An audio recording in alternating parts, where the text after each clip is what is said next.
Fala pessoal, bem-vindos a mais um Corte dos Livros Podcast. Começa curtindo aí que hoje vai ser porrada, hein? Hoje vai ser porrada. Eu tô com Francisco Silva, pros íntimos é o Chico. Então vai ser Chico aqui, vocês são íntimos dele também a partir de agora. Vamos chamar de Chico.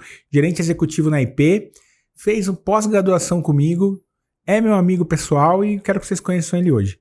Chico, bem-vindo, cara. Que honra ter você aqui. Eu sempre brinco aqui com o pessoal que é muito bacana receber, primeiro, as pessoas que são aqui da cidade, da região, e segundo, pessoas que têm histórias igual a sua, que a gente vai compartilhar hoje com o pessoal aqui, e quero que eles te conheçam, e obrigado, cara, obrigado por ter reservado um tempinho para bater esse papo aqui no Corte dos Livros Podcast. O prazer é meu, tá? Acho que antes de tudo, eu fico muito feliz de estar aqui, você sabe, o quanto eu gosto de você, o quanto eu tenho como um grande amigo e como eu acompanhei também do começo até agora, ver aquilo que você construiu e está construindo, sem dúvida nenhuma, é algo que me deixa muito feliz por ver você feliz. Assim. Muito bom, muito bom, muito bom. É esse cara aí, ó. É isso aí que vocês vão ver hoje, ó. Esse cara carinhoso, gente boa, e eu quero que vocês vão conhecer a história incrível dele hoje. Comece assim, Chico, vamos começar do começo. Se apresente para a audiência, quem é o Chico, conta um pouquinho da sua carreira profissional até a gente chegar hoje nessa parte que você está na IP ali lidando com projetos de inovação, muita coisa acontecendo. Mas vamos dar as origens, conta um pouquinho do quem é o Chico e um pouquinho da sua trajetória. Sempre que perguntam assim quem é você, eu fico bastante pensativo e uma pergunta que eu me faço é quem sou eu não tendo uma carreira profissional. Boa. Então, Nossa, acho que gostei daí, vai aí que é bom. De maneira geral, tá? Eu sou Francisco, Chico para todos. Sou filho de um Francisco também, o seu Francisco, e da Dona Maria. Sou esposo da Mariana e pai do Lucas. Boa. Lucas fez 4 anos agora. Eu nasci numa cidadezinha chamada Coronel Ezequiel. É uma cidade no sertão do Rio Grande do Norte. Mas eu permaneci lá por apenas 11 meses. E meus pais, eu acredito que eu até vou fazer algumas correlações com ambos aqui durante nossa conversa. Meus pais possuem a típica história do retirante nordestino. Tá. Realmente, quando eu tinha 11 meses, eles saíram do Rio Grande do Norte e vieram aqui para o interior de São Paulo, para a cidade de Itu, à procura de condições de vida, né? Na época, minha irmã eu tenho uma irmã mais velha, ela tinha 4 anos e eu com 11 meses. E meu pai sempre foi aquele que fez tudo aquilo que era necessário ser feito para que a família conseguisse de alguma forma sobreviver. Tá. Então, basicamente, vivi minha vida inteira em Itu até os 31 anos de idade. Aos 31 anos eu casei. E me mudei aqui para Jundiaí, né? Boa. Então, no aspecto pessoal, eu acredito que esse é o grande resumo. Eu sou administrador por formação. E pós a faculdade, ou durante a faculdade de administração, eu sempre tive o sonho de fazer um MBA específico, que era o MBA de gestão de projetos na Fundação Getúlio Vargas. E aconteceu. Foi lá até que nós nos conhecemos. E aí, pós esse MBA, 2 ou 3 anos depois, acredito que foram 3 anos, eu acabei fazendo um outro, na ocasião foi na Embrask, sobre logística e supply chain, porque minha carreira inteira foi muito pautada, né, em supply. E aí passou-se algum tempo e agora eu estou concluindo um MBA, olhando mais para a parte de gestão de negócios na Fundação Dom Cabral. Boa. Então, olhando para o aspecto pessoal e para o aspecto de instrução, acho que esse é o grande resumo. Assim, um bom resumo. E no Dom Cabral, eu lembro que eu bati um papo com você lá de um projeto lá. Como é que foi? Foi pra frente aquele... Lembra que você fez uma mini entrevista sobre hábitos, liderança e tal? Como é que foi esse projeto? Eu fiquei curioso, eu nem te perguntei. Foi pra frente isso aí ou não? Cara, foi. Nós nos reunimos para... Um grupo de pessoas, né? Se reuniu um pouco para discutir sobre qual que é a influência dos nossos hábitos no que diz respeito ao contexto de liderança. E basicamente foi um trabalho que foi realizado, mas nós expandimos isso mais olhando para as células em que nós estamos inseridos dentro das nossas empresas, né? Tá. E eu fiz quase que como um laboratório no meu time como um todo, porque dentro do meu time eu tenho funções de liderança. E foi incrível como a gente consegue correlacionar atitudes de liderança ou um pensamento de liderança que ele extrapola o aspecto profissional, né? Uhum. E em uma das conversas, até com uma pessoa que é um amigo meu, ele não tem uma função de liderança nesse determinado momento, é um especialista técnico. Tá. E com essa bagagem, eu fiz uma pergunta para ele. Ele é pai de 2 crianças, uma com 11 e outra com 4. Tá. E a pergunta para ele foi muito o que te traz medo em ser um gestor? Nossa, baita pergunta. E as respostas que vieram não foram respostas que basicamente ele, naquela ocasião, né, construiu. Eu acho que foram respostas que o ambiente externo acaba colocando. Poxa, dificuldade de pessoas, cada um coloca uma série de coisas, tem dias bons, enfim, todas aquelas respostas que a gente entende, né, como respostas default. E naquele momento eu argumentei naquilo de você enquanto pai, quais são os principais pontos que você se preocupa na condução dos seus filhos? E foi muito legal, porque no final, quando a gente resumia esses pontos atópicos e correlacionava com a função de um gestor dentro de uma companhia, ficava simples até mostrar que se você aplicar isso da excelente maneira que você aplica na sua vida pessoal, no ambiente corporativo, para direcionar uma equipe, você vai ter sucesso. Óbvio que tem todo um processo de maturação ao sentar numa cadeira de gestão, que não é simples, mas eu acredito que nada na vida é simples, mas ele tinha a receita daquilo que ele necessitava. Entendi. Ele só precisava colocar aquilo no papel. Que legal, cara. Nossa, muito bom isso. Vamos entrar no trabalho agora, porque assim, falei que esse cara aqui tem uma carreira interessante e meteórica, eu julgo até, inclusive, e sempre foi muito focado. Avon.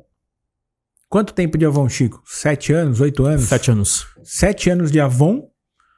L'Occitane. 2 anos e meio. 2 anos e meio e agora IP. IP, né, gente? Pelo amor de Deus, acho que IP tá na vida de todo mundo, né? E não só, pelo menos em 95% dos lares brasileiros, né? Vale até o merchan aí, tá, pessoal? Boa. Quem sabe, IP tem detergente, tem todos os tipos, né, de produtos para limpeza. De DL, toda a linha. Inclusive, tem um case bem legal, mas a gente pode entrar nele. Tá, já a gente vai entrar nele. Então, assim, só empresa grande, né? Avon, L'Occitane e IP. Olhando para sua carreira, olhando para trás, nessa escada ali, de você foi crescendo, galvando ali, né? Conseguindo desafios, cadeiras novas, desafios novos. Como que foi pra você, primeiro, que a gente fala muito de liderança, eu sei que você tá na cadeira de liderança há muito tempo já. Quais são os desafios? Até porque você entrou no assunto liderança um pouquinho antes. Quais sempre foram os seus desafios na cadeira de liderança? Ele era o mesmo desafio nas empresas? Ele muda? Como é que é isso no dia a dia ali? Como que você sentiu? Puta, legal, sou líder, tenho que cuidar de gente agora, tenho que cuidar de pessoas. Como é que foi o seu começo com isso? Essa é uma pergunta bastante interessante, tá? E se eu fosse responder ela de uma maneira muito breve, eu não escolhi ser gestor. Sabe que é muito louco também, não? E não foi algo planejado. E até quando a gente fala sobre carreira, tem algumas pessoas que falam, poxa, eu planejei a minha carreira assim, assado. Ok. Definitivamente esse não foi o meu caso. Não é você essa pessoa. Não, definitivamente não. Tá.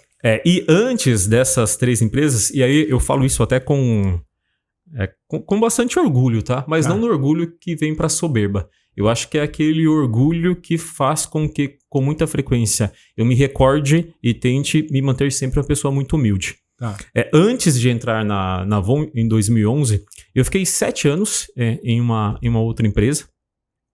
E nessa empresa, eu entrei nela no dia 19 de novembro de 2003.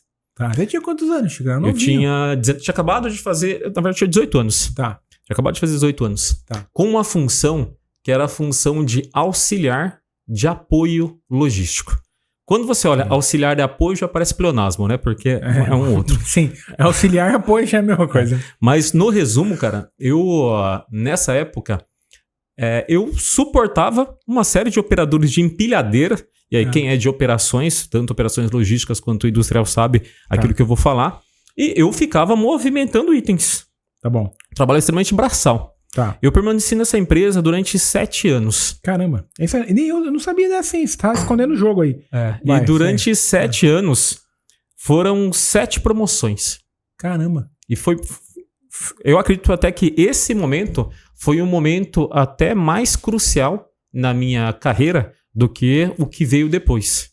Por quê? Porque nesse momento eu estava efetivamente na base. Tá bom.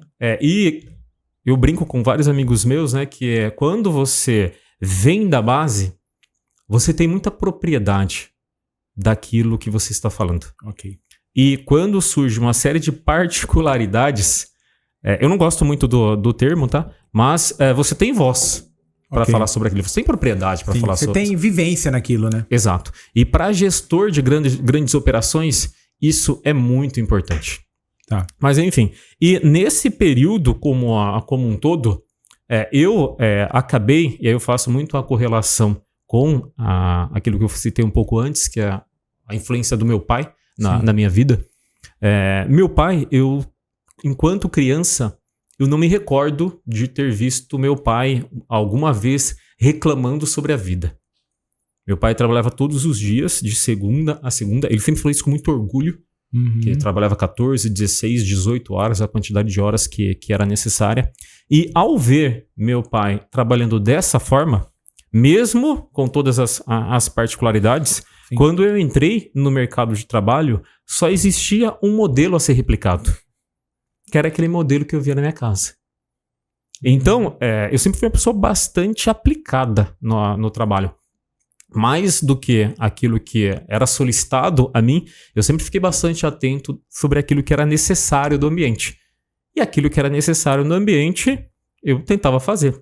E desde então, eu sempre tive uma máxima comigo, mas é minha, não necessariamente é uma verdade, que para crescer na carreira, é até uma brincadeira nossa, né? Nunca existe só uma forma. Para crescer na carreira, tem pelo menos 2 caminhos. Um caminho é você ser muito melhor do que todos aqueles que estão no mesmo ambiente que você. Sim. Você vai se destacar e você vai crescer. E o outro ponto é você fazer aquilo que ninguém mais quer fazer. Nossa, isso é maravilhoso. E eu olhava pro lado, eu falei, tem muita gente boa. E eu olhava pro outro e falei, ninguém quer fazer. Eu falei, deixa eu ir neste daqui. Por quê? Cara, quando você coloca algo, pelo menos penso eu, coloca algo como foco e fala, vou entregar, e você coloca o seu melhor naquilo, talvez você não entregue no dia, talvez você não entregue no outro, mas no decorrer do tempo, com constância, você vai entregar. Com certeza. Então, eu sempre fui nisso do que ninguém queria fazer. E as coisas foram acontecendo até 2011, que foi a data que eu saí dessa empresa.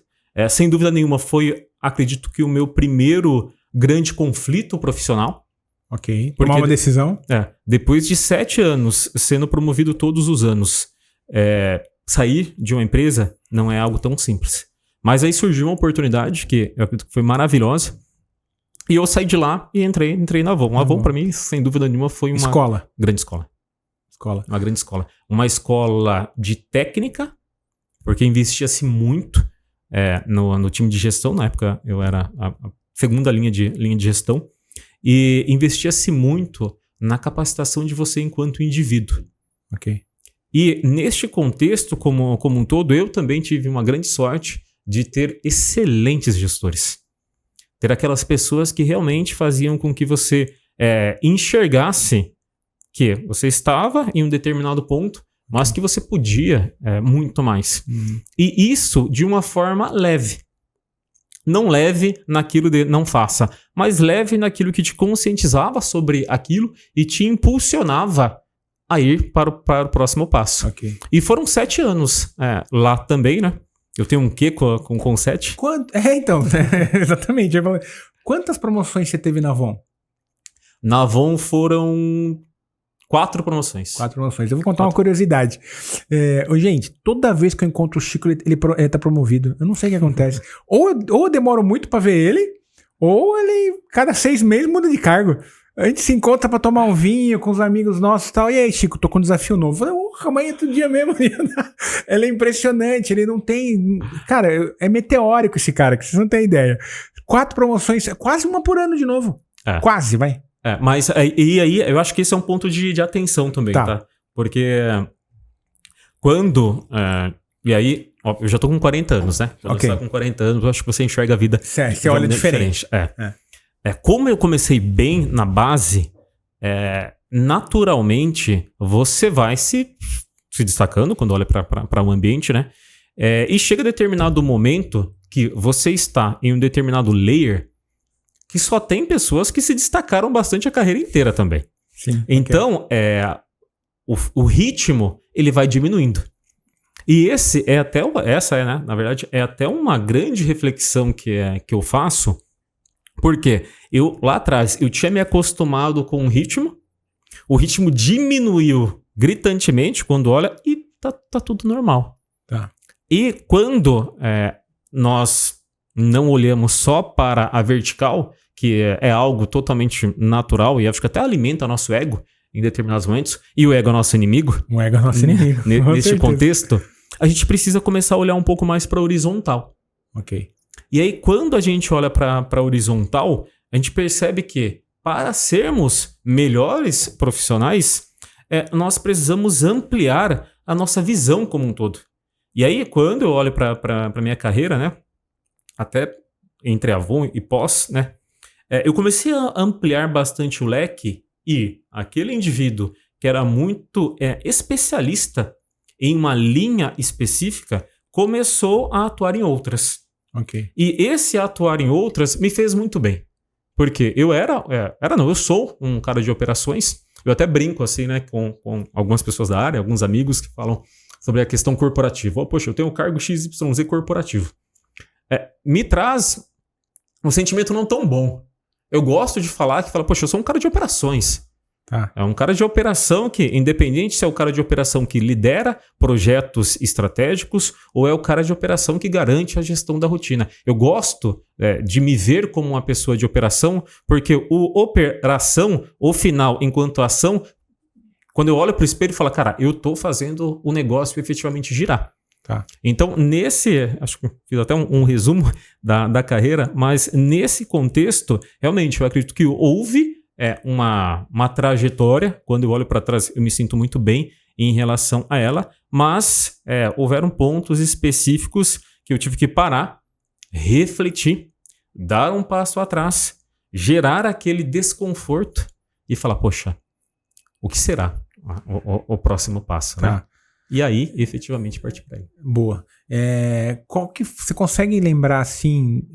porque assim, eu imagino que cada vez que você vai subindo de nível, com novos desafios, novas pessoas, novas responsabilidades, os problemas vão aumentando também, obviamente. O tempo de tomada de decisão diminui muito. Qual que antes de a gente entrar na IP, que é o seu desafio hoje, olhando ali pro Avon, que assim, minha esposa trabalhou na Avon também, eu sei que lá o ritmo era muito acelerado, responsabilidade, muitas entregas. Qual um grande desafio que você acha que você lidou lá que te moldou profissionalmente? Por que eu te pergunto isso? Enquanto você foi falando, eu fui passando um filme na minha cabeça aqui. E eu estava conversando com um amigo meu recente que saiu de 25 anos de uma empresa, foi para um outro desafio, né? Tava um pouco seguro e tal, né? Eu falei, cara, o que a gente aprendeu na Bematec, que foi onde eu trabalhei por 12 anos, né? É uma escola. E aquilo me moldou como pessoa, profissionalmente falando.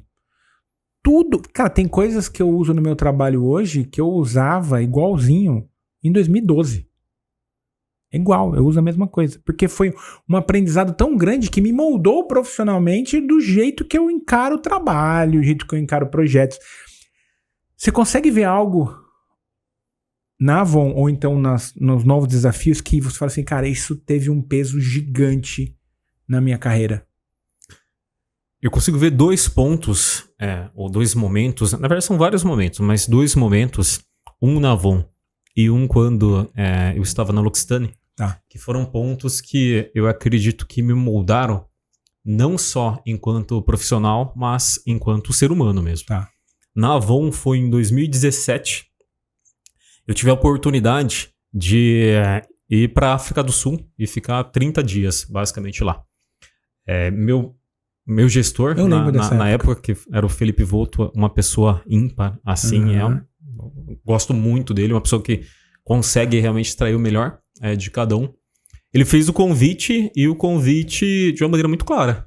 Ele falou, olha, nós participamos, né, de uma determinada reunião e nós precisamos aumentar a performance do centro de distribuição, lá na época, né, em pelo menos 10%. Pediram um nome e eu dei o seu nome. E aí? Aquele e aí me fez refletir. Uma semana pensando no e aí. E eu fiquei muito pensativo no aspecto de... Primeiro, era um país que eu não fazia a menor ideia de como seria. Não sabia cultura, tudo, tecnologia, não sabia nada. E aí voltei para casa, conversei com a Mariana. E aí esse é um ponto muito importante também. Eu acho que é o sempre no nosso núcleo, né? Nós conversarmos e alinharmos. Não tem, eu brinco não, é até sério que eu vou falar. A reunião mais importante que eu tenho na semana é em casa na hora de jantar, é a reunião mais importante. Não é a reunião no trabalho, é aquela reunião em família que você tá ali num ambiente seguro, onde você consegue bater um papo legal, né? E aí nessa conversa com ela, eu acredito que na época ela nem esperou nem eu acabar de fazer a sentença, ela falou, você vai. Na hora que eu vi aquilo, falei, bora. E aí eram 2 ou 3 meses pra frente. Fiz um intensivão de inglês, já estudava bastante, né? Fiz um intensivão. E falei, bora. Chegou o dia, fui. Na hora que eu cheguei lá, e aí foi muito engraçado até esse primeiro ponto. Tinha um motorista específico. Na hora que eu cumprimentei, né? Fui pro lado do carro, e aí ele virou pra mim e falou, você vai dirigir? Porque eu já fui pro lado errado do carro. Já começou bem pra caramba. Ela é inglesa, né? Inverteu. Aí eu parei e falei... Sorry. Eu voltei. E aí, fui pro primeiro dia. E aí, quando eu cheguei no CD, no primeiro dia, foi o primeiro baque que eu tive. Era um centro de distribuição com nível de tecnologia baixo. E eu ficava olhando pro centro de distribuição, ele não era muito funcional, assim, quando a gente olhava para os fluxos de processos, né? E eu falei, vai ser bem legal aqui, viu? O desafio é grande. Eu falei, tô enxergando várias oportunidades, vamos lá. E aí, me apresentaram, né, o gerente, na verdade, eu era o diretor responsável e os 3 gerentes. E aí a primeira coisa que já me chocou, eram cerca de 300 colaboradores, assim. Poucas pessoas vinham falar comigo. Era algo tão hierarquizado que não podia ter contato. Exato. E quando foca no Brasil que a gente tem o pardo, né? Sim. Mas lá eu seria tido como color, normal. E por isso que eu não entendia o porquê não vinham falar comigo. E tinham 3 brancos só lá. E lá os brancos são divididos, né? Entre os brancos... Tem uma segregação muito forte. E o que eles chamam de africans. Sim. E naquele momento, foi o momento em que eu parei para refletir que o apartheid acabou lá, acredito que em 94. E eu nunca vi de maneira tão presente segregação racial quanto efetivamente estava lá. Dentro da empresa. Dentro da empresa. E não era algo por maldade. Era cultural mesmo. Cultura. E eu fui no momento, que foi o mês que é comemorado até o mês do Mandela, em que havia almoços, houve um almoço especial, e até nesse almoço especial, quem se servia primeiro eram os brancos. Caramba. E foi um choque pra mim. Isso em 2017. 2017. Mas enfim, passou esse choque inicial, comecei com o mapeamento de processos, né? E aí no mapeamento de processos foi onde eu encontrei o segundo ponto. Porque eu falei, estou confortável, né? Okay. Com a língua, vamos conversar. Cara, eu começava a conversar com uma pessoa, ela virava pra pessoa do lado e virava pra pessoa do outro lado, e eu me esforçava tanto pra entender aquilo que eles estavam falando. E aí eu falei, cara, eu não tô entendendo nada. Como que é possível não entender nada? E na época não tinha um chat GPT, dei a gugada, São mais de 11 dialetos. E é normal as pessoas lá falarem mais de 5 dialetos. Tá bom. Então o que acontece? E você com o seu inglês aqui do... Meu inglês, isso aí nunca ter saído do Brasil a trabalho, assim, né? E eles uniam frases específicas, uniam palavras específicas dentro da mesma frase e eu ficava desesperado, assim, né? E aí eu percebi que não ia dar certo da maneira como tava, para mapear o processo, né? Já tinha feito basicamente os fluxogramas, tirado tempos e coisas do gênero. E aí eu chamei o gerente e falei, olha, eu vou mudar a abordagem. Ele falou, sem problema nenhum. Eu falei, olha, eu fiz a segmentação aqui, né? Para quem trabalha em centro de distribuição, eu até brinco que eu simplifico. Para mim só são 3 áreas. Um processo de inbound, um processo de gestão de estoque e um processo de outbound. Eu falei, olha, vou fazer basicamente 3 workshops específicos. Eu quero pelo menos 7 pessoas de cada uma dessas áreas, porque eu vou explicar aquilo que eu enxerguei de processo e eu quero que eles critiquem aquilo que eu enxerguei. Ele virou para mim e falou, não vai dar certo. Aí eu falei, mas como assim não vai dar certo? Ele falou, não, aqui a gente não tem o hábito de trazer as pessoas de operação para discutir como um todo. Eu falei, cara, se eu tô por aqui e vocês não têm, eu vou respeitar o que vocês não têm, mas eu tenho. Eu falei, então a gente vai fazer esses pontos específicos. Enfim, fizemos. Foi uma experiência maravilhosa. E para eles também, né? Eu imagino. Cara, foi bom, porque você via pessoas que eu acredito que nunca tinha tido a oportunidade de falar. De ser ouvida. Cara, e aquilo pra mim foi tão Olha, arrepiou até, mano. Transformacional, que fizemos o projeto como um todo no final de 30 dias. Cara, e não eram coisas tão complexas. Okay. Era a visualização de processos, identificação de pontos de gargalo, a alteração do fluxo de processo, as coisas começaram a fluir bem. Poxa, todo o processo de padronização, capacitação das pessoas para que aquilo que efetivamente precisa ser feito, e deu certo. E quando eu voltei aqui pro Brasil e refletindo sobre esses pontos, eu percebi algo, ou ficou muito evidente, do como é essencial nós ouvirmos quem efetivamente está em uma operação. Espetacular. E aí eu fiz a analogia com aquilo que eu vivenciei na minha carreira.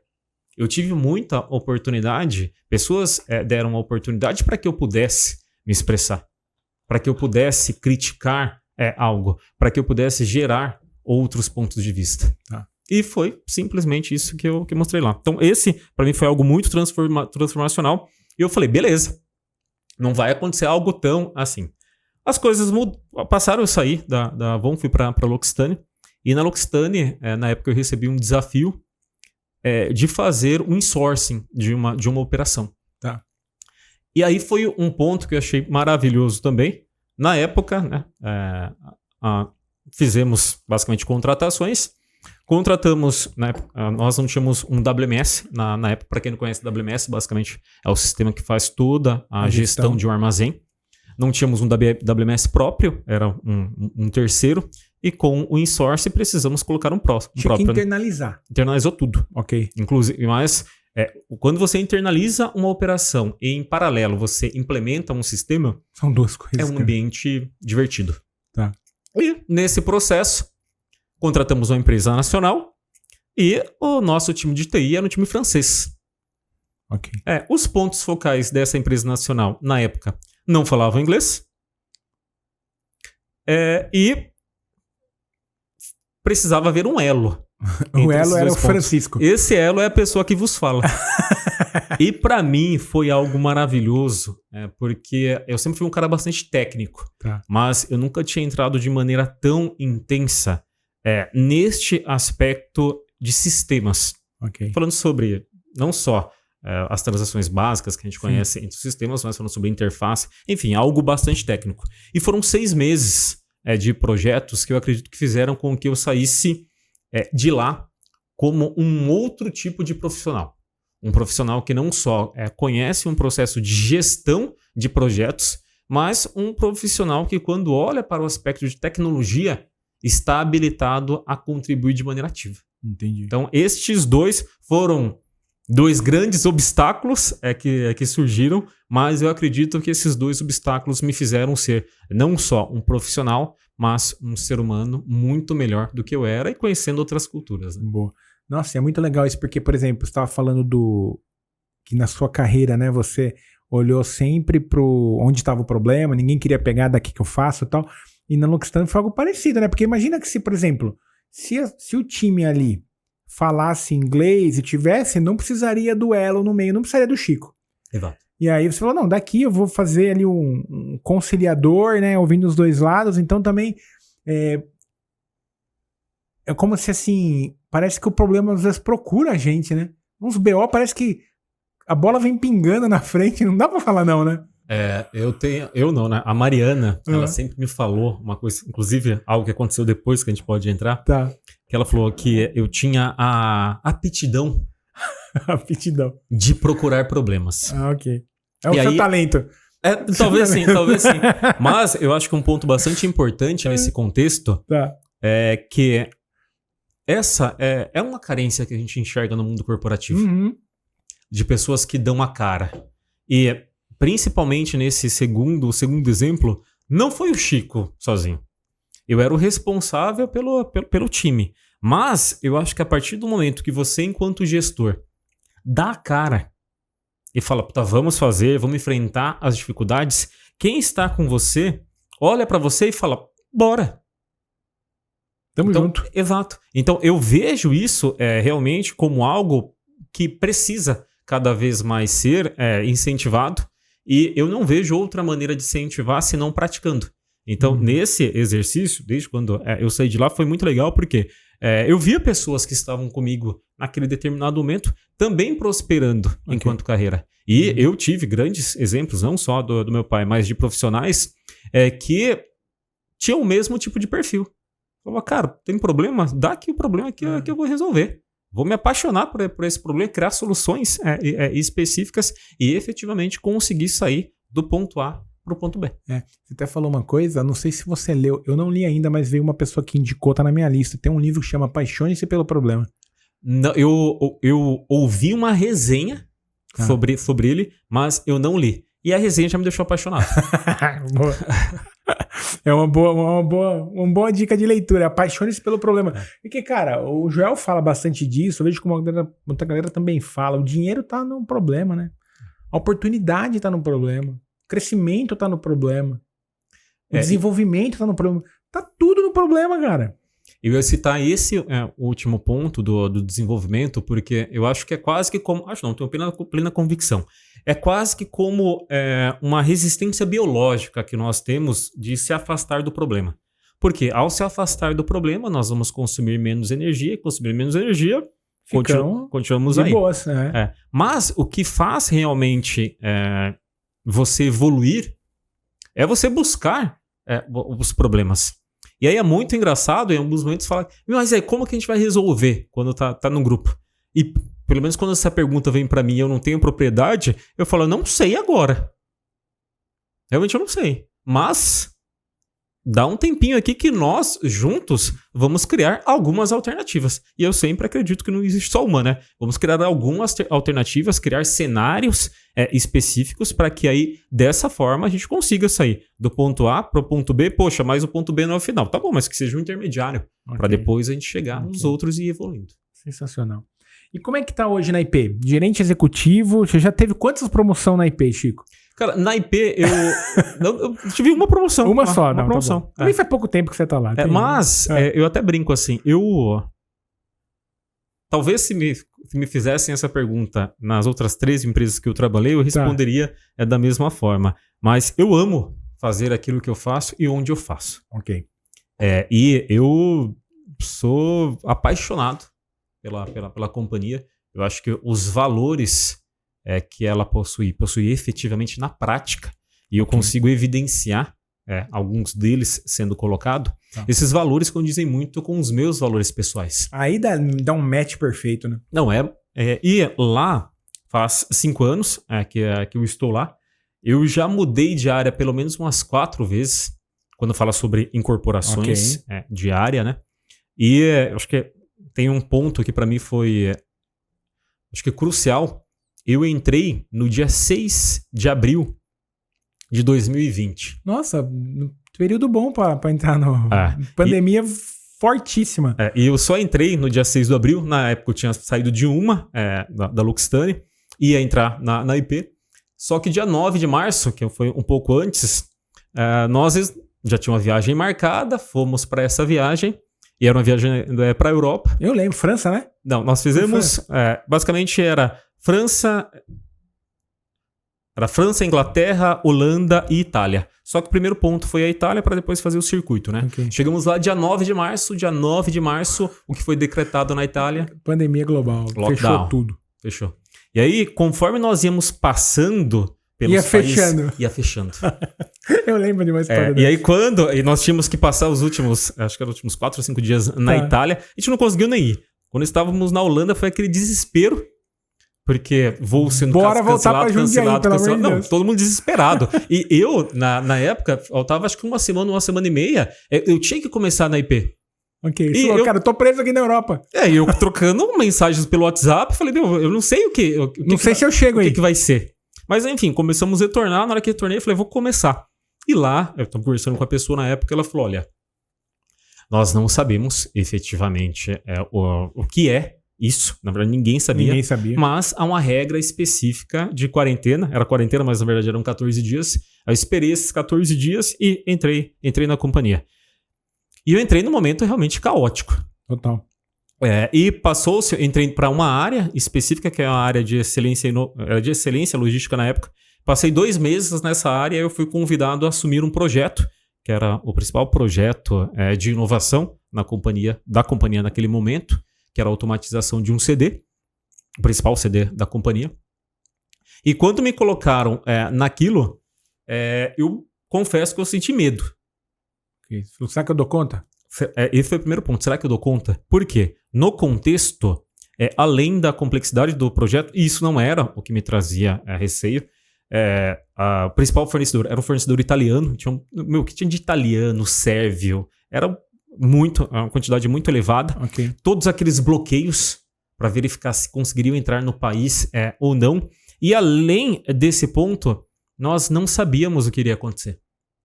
Por Muita quê? incerteza, né? Todo o processo de home office, eu falei, não tem como colocar um tempero maior nisso. Só que tinha. Por quê? Com a pandemia, os produtos de higiene e limpeza... Nossa, bombou, né? Tiveram um aumento de demanda gigantesco. Eu lembro. Então não tinha álcool, não achava álcool na época. Esse case do álcool... Papel higiênico, então. O do álcool é maravilhoso, porque nós, naquele momento, nós não possuíamos no portfólio de produtos álcool em gel. Nós não possuíamos. Mas foi feito... E eu tenho muito orgulho de falar da companhia, porque quando você tem contato direto com os fundadores, a linha de sucessão, você consegue enxergar de uma maneira muito evidente o propósito. E naquele momento, foi questão, acredito que de 2 ou 3 semanas, nós começamos a fazer álcool em gel. Só que até então, quando se analisa isso, pode ter a ótica de, poxa, aproveitou o momento, vai ter a venda. Sim. Tudo aquilo que foi produzido era doado. Espetacular. Cara, não tem como não se apaixonar? Não. Não tem. E aí, eu tava nesse contexto, os ritmos à flor da pele. Uma das principais discussões que eu tinha com o time de projeto italiano era falar, cara, fica com a máscara. Porque a gente tava com a máscara, eu dava as costas, os caras passavam, voltavam, os caras estavam sem máscara. Enfim, foi um ambiente caótico. Mas foi um ambiente que eu aprendi muito. E tem inclusive 4 especialistas que estão no meu time até hoje. E eu brinco com eles até, que naquele momento a gente se uniu de tal forma, porque a gente não sabia o que estava acontecendo, a gente não sabia o que seria do futuro, mas os 4, e não tinha home office. Uhum. Era um momento em que estava operação, né? CD, operação, não tinha outra realidade, né? Mas a gente estava tão fechados juntos, e que todos os dias, quando a gente ia embora, e não tinha hora para ir embora, né? Às vezes era 6, às vezes era 7, às vezes era 8. Quando a gente ia embora, a gente fazia a competição de quem tinha andado mais. Porque como andava muito no CD na obra, falava, poxa, quem não andou pelo menos 14 km por dia não trabalhou da maneira como deveria. E aí a gente começava a compartilhar, assim. Então, mesmo no ambiente de caos, no ambiente de pressão, criou-se esse vínculo. Ok. E acho que o ponto bastante importante é que nós passamos por isso. E quando eu olho para trás, eu acho que um sentimento que um gestor precisa sempre se recordar também é o sentimento de gratidão. Eu nunca ouvi uma reclamação dessas pessoas. Em alguns momentos, a gente percebia, estava todo mundo exausto. Cansado psicologicamente, principalmente psicologicamente. E às vezes a gente chegava em casa, tem um caso específico meu, inclusive, é algo é o maior centro de distribuição com a melhor tecnologia que nós possuímos na América Latina, sem dúvida. Okay. Sem dúvida. Tá. E quando efetivamente tinha algum tipo de problema, quem era acionado? Porque roda 24 horas por dia. Chico, certeza. Eu ou os outros 4. Só que eu sempre, quando chegava em casa, mantinha o notebook aberto, celular do lado. Quando dava problema, independente do horário, ia lá, acessava e fazia aquilo que devia ser feito.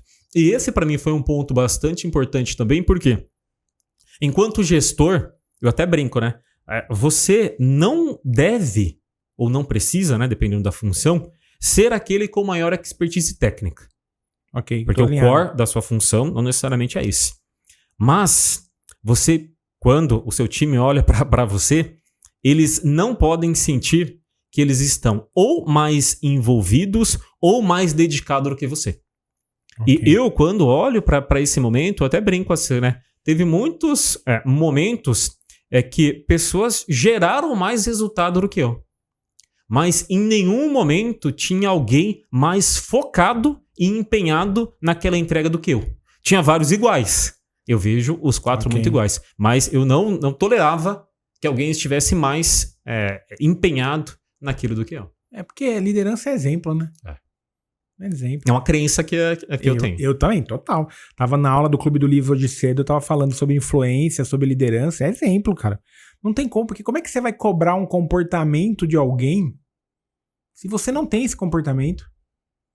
Como é que você vai cobrar um comprometimento de alguém se você não é comprometido? É tipo, o time tá lá desempenhando um projeto, aí você 5 horas fecha o notebook e vai embora? Cara, você pode até fazer isso, mas a sua queda é rápida. Porque o time vai sentir.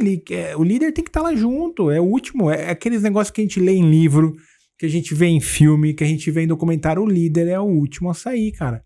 Tem um livro do Simon Sinek chamado Líderes se servem por último. O líder é o capitão, cara.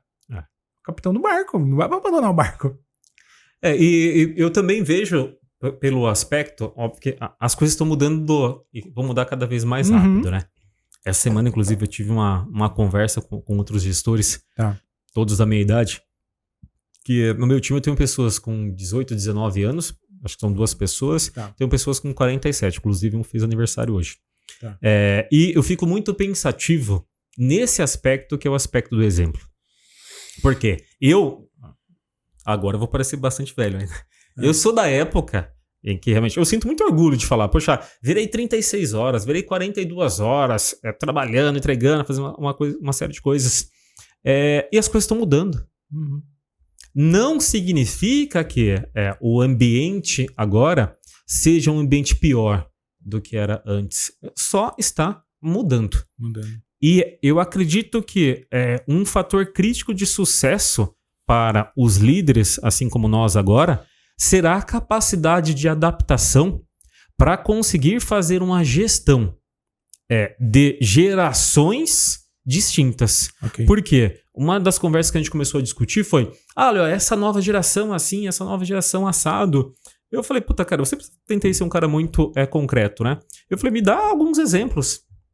Essa geração não gosta de trabalhar da maneira que é. Poxa, não gosta de trabalhar 12, 14, 16 horas. Eu falei, mas você gostava? Não gostava. Trabalhava porque precisava trabalhar. E antes você não gostava e não expressava. Agora, expressa. E olha que bom. Porque com as evoluções tecnológicas que nós vivenciamos antes, por exemplo, eu sou da época que, poxa, para fazer determinadas análises demorava-se dias. Agora, em horas você faz. E o trade-off entre os mais antigos e os mais novos é algo que a gente precisa tomar bastante cuidado. Por quê? O ecossistema como um todo precisa ser um ecossistema produtivo. Então, os mais experientes precisam compartilhar a experiência e os mais novos precisam compartilhar esse dinamismo, essa visão disruptiva. Por quê? Quando nós estamos dentro do mesmo ecossistema, não somos nós e eles, somos nós. E não é algo tão simples para a gente discutir. Não. Nem entre gestores e nem entre o time, né? É um baita dilema. E aí eu vou além. Tenho 2 pontos sobre isso bem interessantes, que um eu estava falando com a Ariane hoje sobre isso, mas, por exemplo, quando eu vejo pessoas reclamando da geração, eu acho que primeiro você já tem que dar um passo atrás, porque cara, a geração é assim, não vai mudar. Não vai mudar, cara. Você sozinho não vai conseguir mudar a geração na força do braço.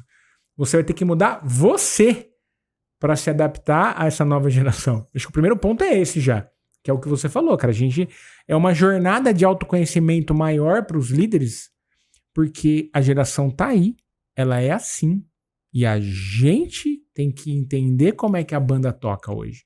Como tocava antigamente, igual você falou, como antigamente tocava de outro jeito. E eu tava dando um exemplo.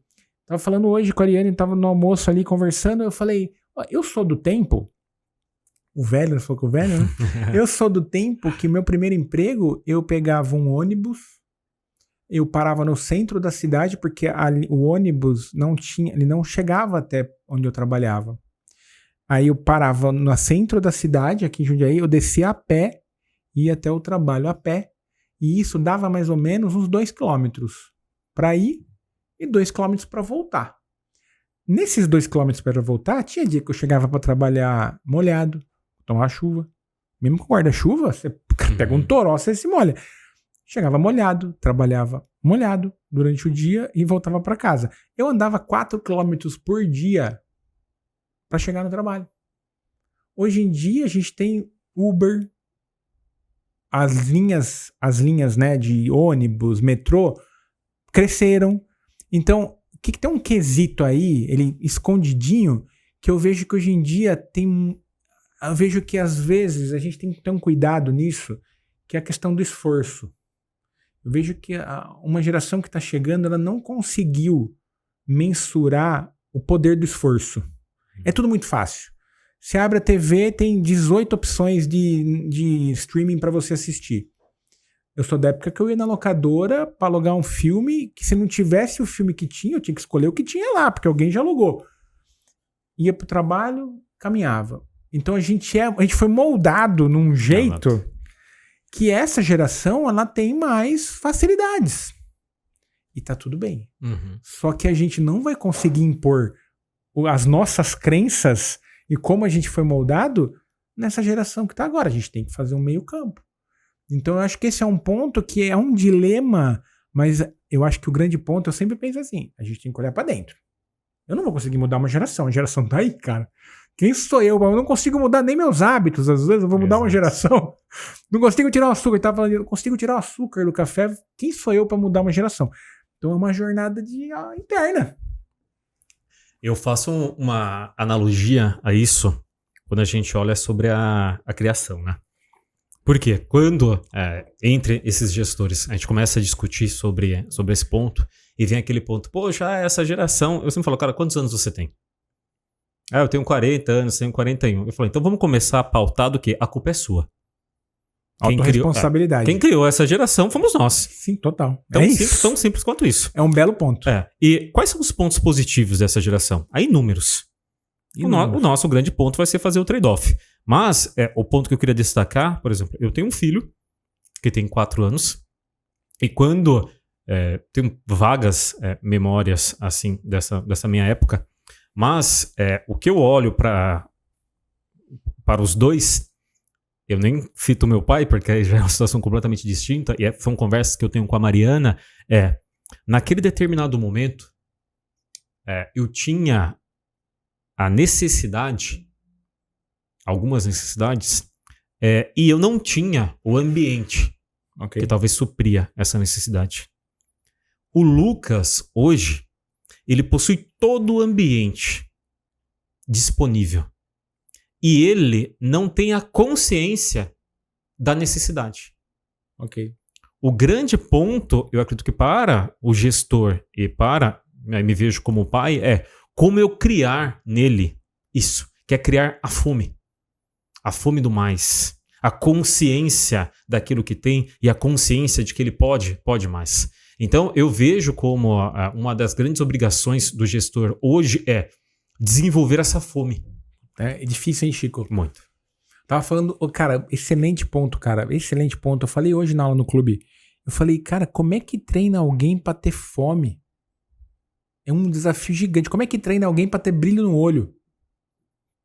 É difícil, cara. É um desafio gigante. Eu não apesar de ter colocado esses aspectos das gerações, eu acredito que quando a gente fala de média pra mim é a variável estatística mais perigosa que pode ser utilizada. Eu tenho pavor de ficar na média, pelo amor de Deus. Eu falo sempre. E eu tenho, por exemplo, colaboradores que são super jovens e têm a fome. Ótimo. E tenho colaboradores não tão jovens e não. Ô Chico, isso é um excelente ponto, sabe por quê? Porque eu vejo que a galera também dá uma generalizada. Total. Ah, porque a geração, cara, às vezes é uma pessoa que você viu e você generalizou todas. Porque também eu tenho pessoas no meu time dessa geração que, cara, dedicado, comprometido.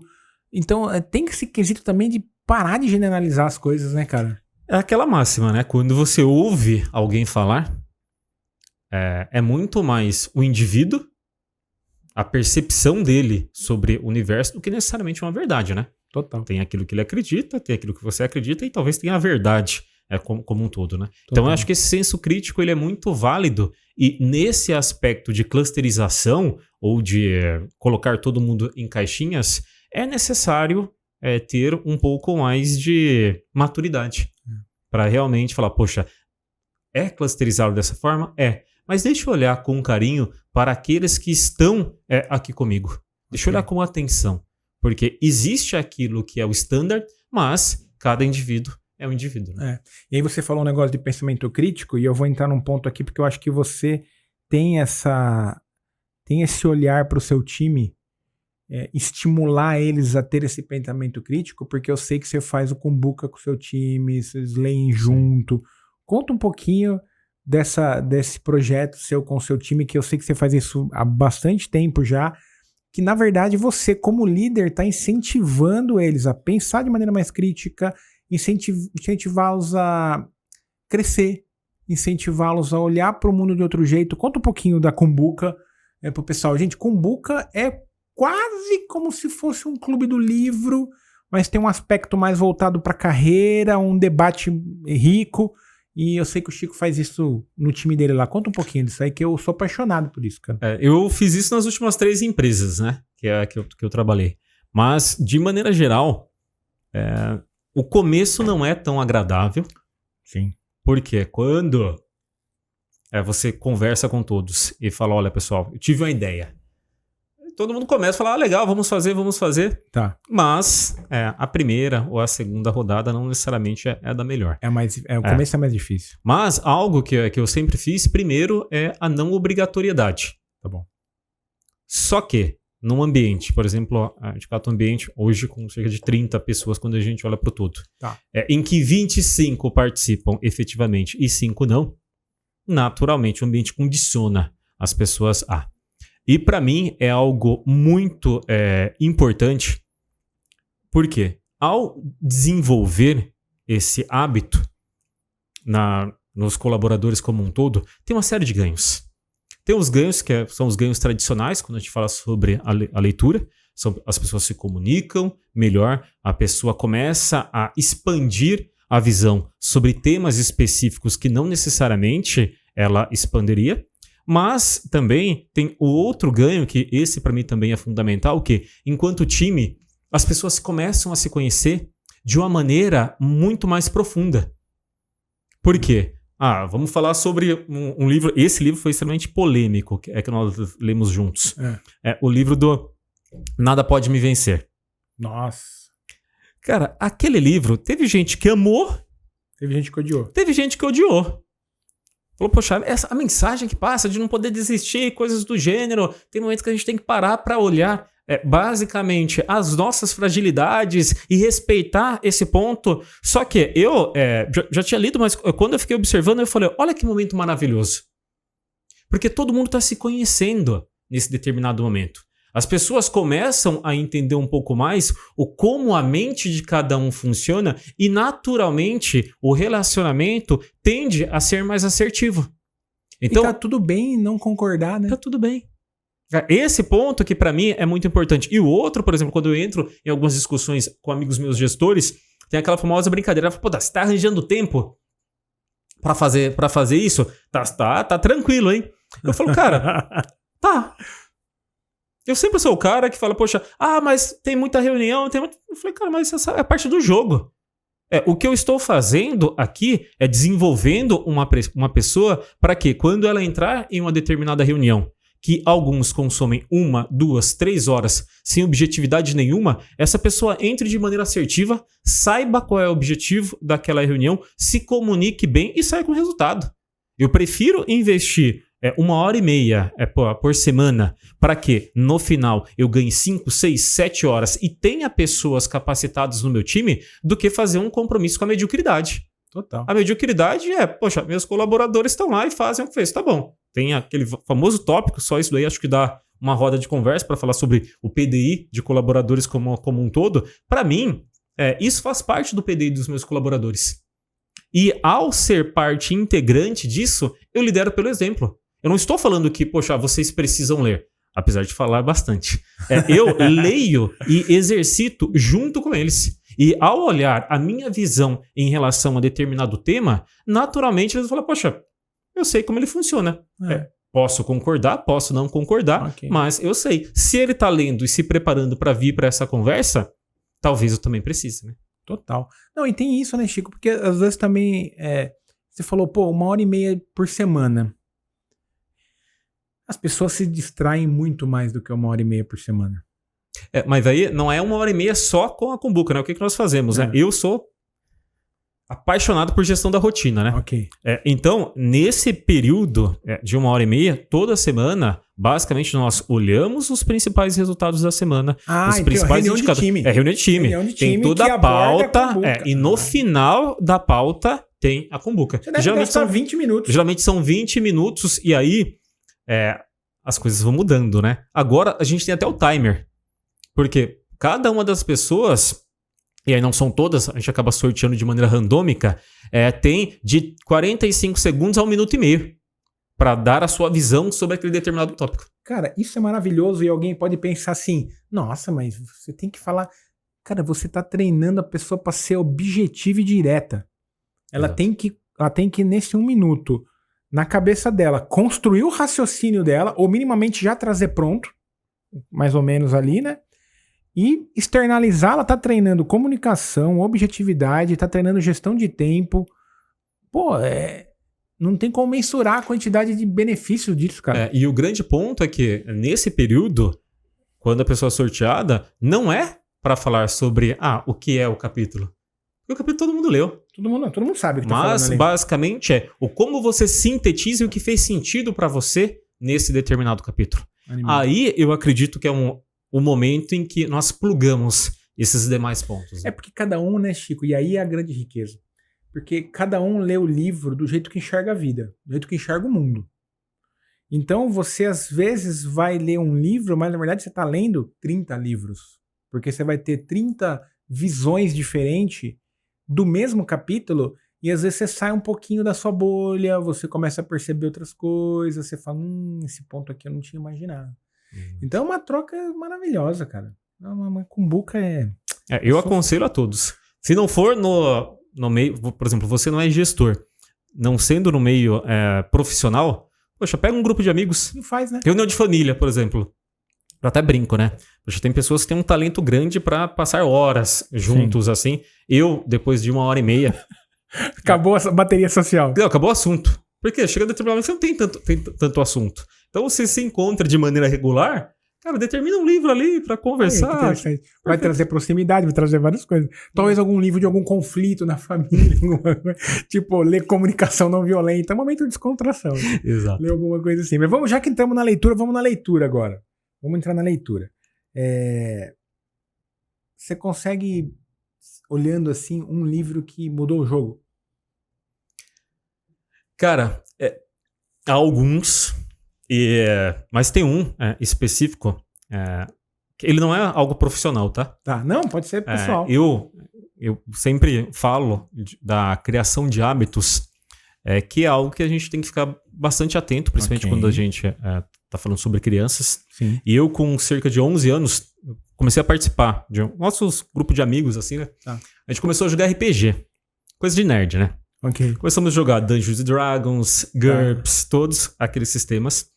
E existia um livro específico que os que eram mais velhos falavam, que eu olhava para aquilo e falava, cara, não dá para ler isso daí. Não dá. Eu gostava de jogar, gostava de tudo, bom. mas não dava.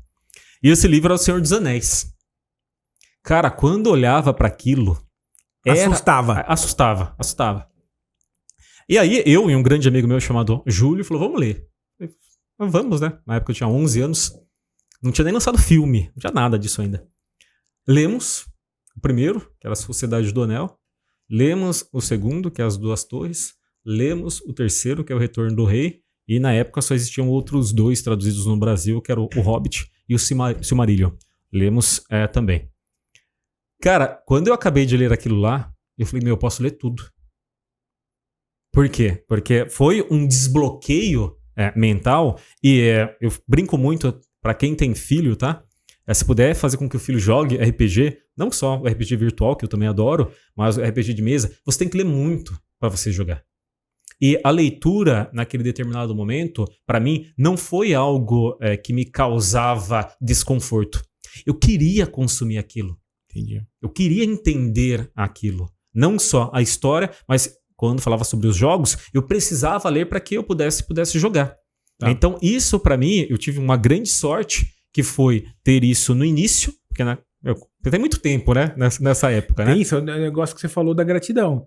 Com 11 anos, talvez nem todo mundo teve o acesso de ter um Senhor dos Anéis para ler, né? Exato. E, por exemplo, meu pai é analfabeto. Não foi através do meu pai.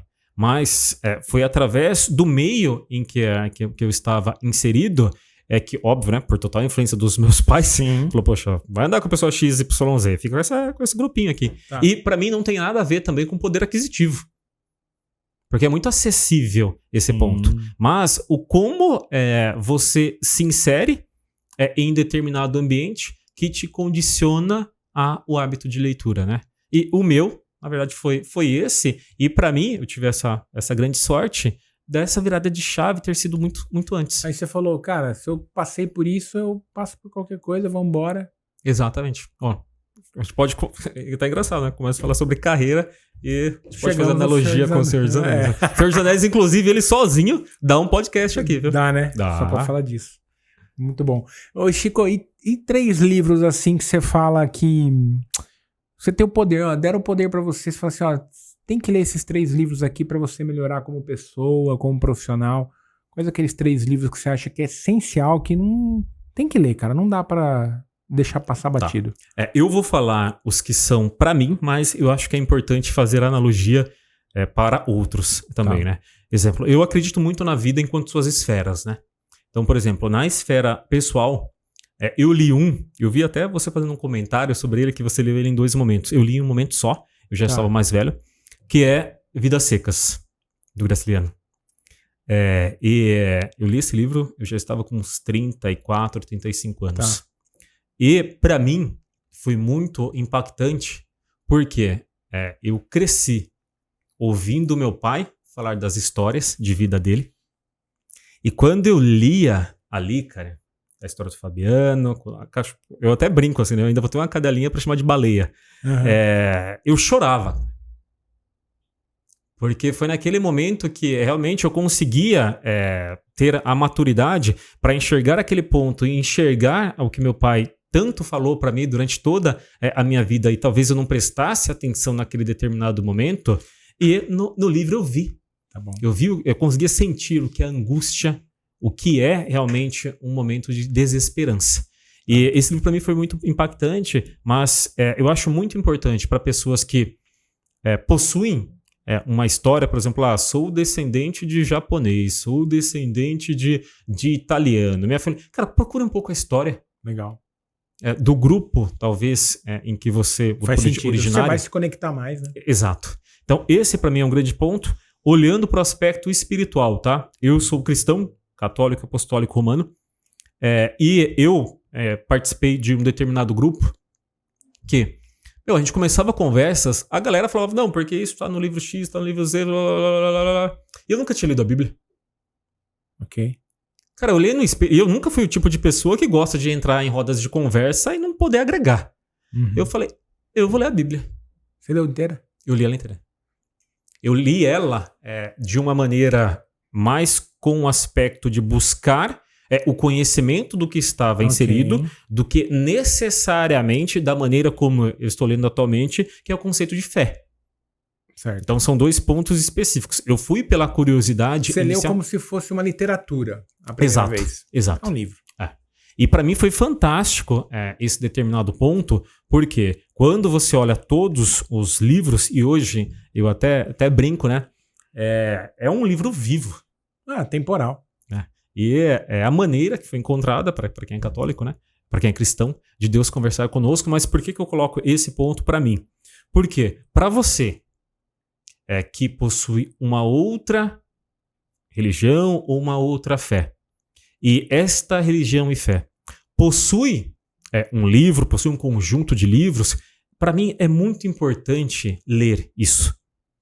Por quê? Para que você não tenha um intermediário. Perfeito. Beber água na fonte total. Exatamente. Óbvio que, por exemplo, eu tenho um grande amigo, que é padre, o padre Diego. Quando você ouve ele falando, são décadas de estudo. Ele traz um contexto histórico, traz uma série de coisas, mas eu sei efetivamente daquilo que ele está falando. Mas, por exemplo, tem pessoas que em alguns momentos você começa a conversar, poxa, esse ponto está na Bíblia. E você olha e fala... Não tá não. Não tá não. Então, é importante, já que isso é um pilar, se você acredita, né, que isso é um pilar seu, busque o conhecimento em relação a esse ponto. E o último, olhando para o terceiro viés, que é olhando para algo profissional, eu li, enquanto uma pessoa um tanto quanto metódica, Gerenciamento da Rotina, do Falcone, isso lá atrás, e isso para mim foi transformacional. Legal. Entender realmente a importância da criação de uma rotina, estar atento ao como isso é essencial, até para evitar retrabalhos e coisas do gênero. É que o pessoal acha que rotina é um negócio chato, mas rotina é liberdade. Exato. É que nem todo mundo está preparado para essa conversa. Mas rotina é liberdade.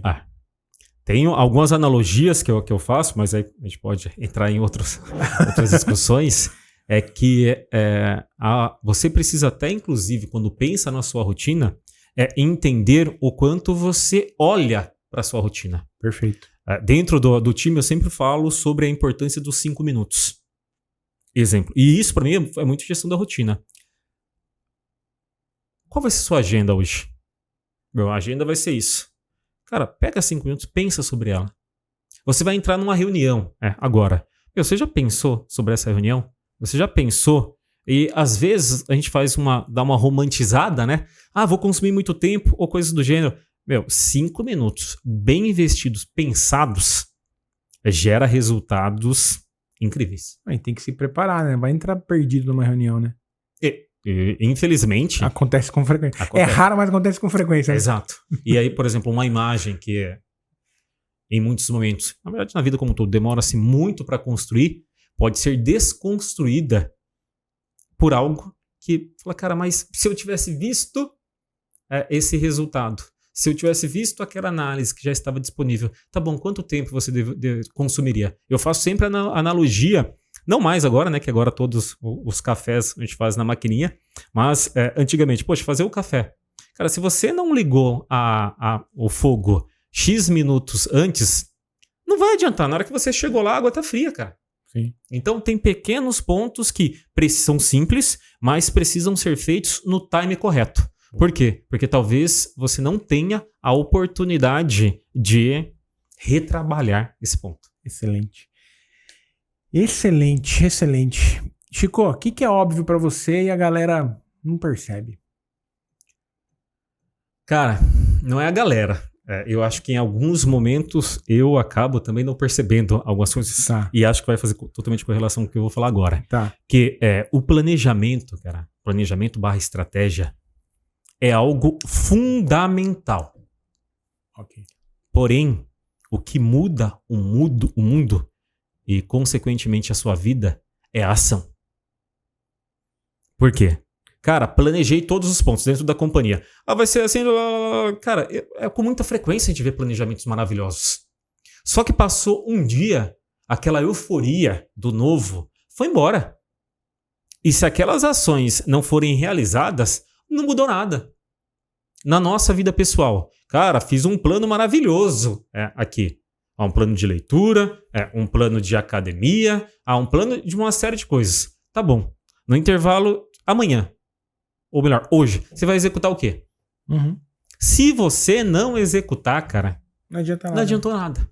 Só que, às vezes também, a gente não pode, às vezes não, eu acredito que sempre, a gente não pode também omitir o planejamento e a estratégia. Total. Por quê? Possuo, o que você quer? Eu quero isso. Tá bom, o como você vai chegar nisso? É a estratégia / o planejamento que você está fazendo. Beleza, me localizei. Porque sem esse ponto também, vira aquilo de, eu quero. Tá bom, mas você já pensou como? Não. Cara, precisa. Então, é algo que eu tenho refletido bastante. E o como também fazer com que isso seja simplificado, né? Muito bom. Muito bom. Tem um livro chamado Execução. Você leu já? Não. Do Han Charan? Não. E olha que eu gosto desse cara. Mas... Tem um livro chamado Execução. Ele fala só sobre entrar em ação. Só sobre tipo, vamos, ação. Porque senão você vai planejar. Você planeja, você monta o como, você põe post-it, você pinta um quadro, você faz tudo, mas você vai entrar em ação? Esse é o ponto. Esse livro é bom. Execução. Qual que é o seu superpoder, Chico? Se você pudesse emprestar pra mim um superpoder. Cara, eu me acho uma pessoa muito otimista. Também acho, concordo. Otimista e com aquele otimista, mas não otimista da lua. Também. Eu me acho otimista a ponto de falar, poxa, vai dar certo. Mas, para dar certo, vamos suar. Vamos suar, vamos entrar em ação. Vamos entrar em ação, vamos fazer. Aquele ponto também de falar, poxa, mas tá tudo... Cara, não tá legal, mas vamos fazer aquilo que a gente consegue. Porque tudo começa aqui, né, Chico? Exato. Se você começar algo achando que vai dar errado, pô. E também não tem nada pior do que estar em um ambiente pessimista, né? Há pessoas que para cada solução que você encontra... problema. Não, encontra vários problemas, né? Fala, poxa, mas não dá por causa disso, isso não dá... Fala, cara, tá bom, então qual que é a proposta, né? E normalmente a pessoa não tem a proposta. Exato. E eu tento fazer esse exercício porque nós somos seres humanos, né? Eu até essa semana, em uma conversa com um baita de um profissional, um baita de um ser humano, ele devia um gráfico na lousa para mim. A gente estava tendo uma conversa muito vinculada ao one-on-one. E nesse gráfico tinha altos e baixos, e ele escreveu embaixo, meu melhor. É a convicção de você estar dando sempre o seu melhor e a consciência que o seu melhor, em alguns momentos, vai estar gerando um resultado lá em cima. Em outros momentos, um resultado não tão bom. Mas, como você continua com o seu melhor, há uma probabilidade grande de, em seguida, ir lá em cima. Cara, e foi um gráfico simples, com 2 palavras, didático demais, que né? eu tô refletindo até agora. Animal. Muito bom. Muito bom. Chico, quem que você gostaria de ver aqui no Corte dos Livros Podcast? Senta aqui e bater um papo legal aqui, igual o que a gente teve hoje. Cara, tem 2 pessoas. Pessoas. Uma é um grande mentor que eu possuo, chamado Oswaldo. Eu acho que vai ser difícil, talvez por qual ou coisa do gênero. Ele está nos Estados Unidos faz acho que uns 12 anos. Ele trabalhava na Nestlé e agora acabou de sair. E é um cara que para mim é um grande mentor. Inclusive no ano passado eu estava num momento de ansiedade, aquele momento de onde estou ou algo do gênero. E eu recorri a ele num domingo e fizemos um call e foi maravilhoso. Tirou o peso, assim? Tirou. Ele tirou com uma mão E como a outra colocou uma série de faça. Ok. E aí eu acelerei. Ele é um. E a outra pessoa é a Mariana, minha esposa. A Mariana, ela tem uma trajetória bem legal. A Mariana, ela tem acho que um viés e um foco profissional. Eu até brinco que muito daquilo que eu consegui atingir foi porque ela estava do meu lado, incentivando muito. E eu até brinco que muito que ela conseguiu também foi porque eu estava do lado dela. Eu até brinco que o Lucas veio para nossa família justamente para trazer um pouco de balanço nesse contexto. Porque se deixasse os dois, a gente adora falar sobre trabalho, a gente adora falar sobre desafios. Então eu acho que a conversa com ela seria uma conversa bem legal. Mari, você está convidada. Está mais do que convidada para sentar aqui para a gente falar desses monte de projeto. E eu vi que você está quente no LinkedIn. As pessoas estão sempre de olho, hein? Eu vi lá postagem, viagem, executivo para cá, executivo para lá, palestra. Tá super convidada a sentar aqui. Vai ser um prazer imenso ter você aqui no Corte dos Livros Podcast. Depois eu vou te chamando no WhatsApp, hein? Vamos marcar. Chico, cara, passou voando. Foi incrível. Eu tenho certeza que a galera pegou muito insight aqui. É muito legal olhar. A gente já muito tempo junto. Eu sei de muita coisa, mas hoje eu aprendi mais ainda com você. Toda vez que a gente conversa, eu aprendo alguma coisa, capto alguma coisa.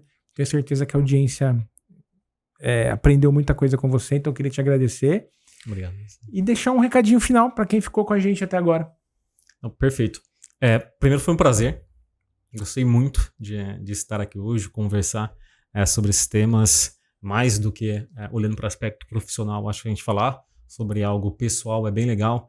Até porque saindo de onde eu saí e o ambiente em que eu estou hoje, se eu conseguir, cara, muita gente vai conseguir fazer esse processo. Uhum. E para aqueles que são gestores, eu acho que até fazendo a correlação com o Cortes, tem um livro que está mudando ou evoluindo a maneira como eu vejo gestão como um todo, que é o livro Pipeline da Liderança, do Rancharan. Eu aconselho todo mundo, de verdade, a ler, porque lá você vai começar, aqueles que ainda não começaram, tá? Mas começar a compreender de maneira prática o como é importante nós desaprendermos para aprender e como, em alguns momentos, olhando para degraus que nós acabamos passando dentro de uma companhia, é necessário você se reinventar. E tá tudo bem. Só que a partir do momento que você entende como isso funciona, você se prepara de uma maneira muito melhor. Então esse acho que é o conselho que eu dou para todo o gestor. E um outro ponto para gestor também fique muito atento com a sua humildade. A gente pode falar sobre uma série, não só gestor, acho que o ser humano, tá? Fique muito atento com a sua humildade, porque a gente pode falar sobre uma série de sucessos, uma série de coisas, e isso faz com que o seu ego te leve para um lugar muito perigoso. Sempre olhe para o espelho e tente efetivamente responder a pergunta que foi a primeira pergunta que você me fez. Quem é você? E ao responder isso, eu acredito que você continuará seguindo um caminho que é um caminho bom. Muito bom. Eu não posso falar nada aqui que eu vou estragar o final, porque fechou com chave de ouro. Gente, compartilha esse episódio pra frente. Se inscreve no canal. Você assiste e não se inscreve, que eu sei, eu vejo todos os indicadores. O Chico é o cara do indicador. Eu olho todos os indicadores, Chico. A galera assiste e não se inscreve no canal. Então se inscreve no canal. Se inscreve no canal para você ter conteúdos assim em primeira mão. O YouTube vai te alertar, o Spotify vai te alertar para quando tiver caras assim incríveis com histórias, pessoas que sentaram aqui e compartilharam a sua carreira com grandes aprendizados. Tá bom? Agradeço a audiência de vocês. Episódio novo todas as quartas. Até a próxima.